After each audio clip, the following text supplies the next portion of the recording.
Hey guys, চলে এসেছি নতুন একটা ভিডিও নিয়ে। দেখো আজ সন্ধ্যা আমি কী টিফিন বানিয়েছি। প্রথমে দেখো এখানে আলু কেটে নিয়েছি, তারপর এখানে আলু সিদ্ধ বসিয়ে দিয়েছি। আমার আলু সিদ্ধও কমপ্লিট হয়ে গেছে। তারপর দেখো এখানে আমি আলুগুলোকে একটু ভেজে নেব। তার প্রথমে দিয়েছি জিরে, তারপর দিয়েছি একটু আদা কাঁচানো, সামান্য হলুদ দিয়েছি।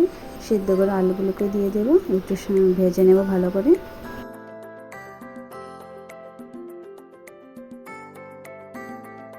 এখানে আমার আলু ভাজাও কমপ্লিট হয়ে গেছে।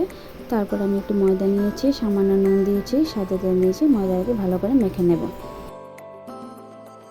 তারপর দেখো এখানে পরোটাগুলোকে বেলে নিয়েছি। প্রথমেই দেখো তেল ছাড়াই 2 থেকে 3 মিনিট এগুলোকে ভেজে নেব। তারপর দেখো পরোটার মধ্যে আমি আলু ভাজাটা দিয়ে দিচ্ছি।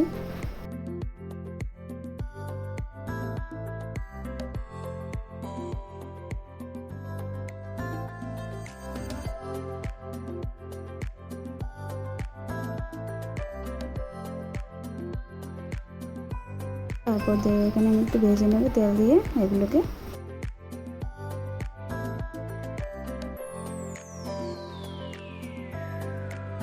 দেখো আমার এখানে রেডি হয়ে গেছে আলুর পরোটা। ভালো লাগে, তোমরাও বাড়িতে ট্রাই করতে পারো।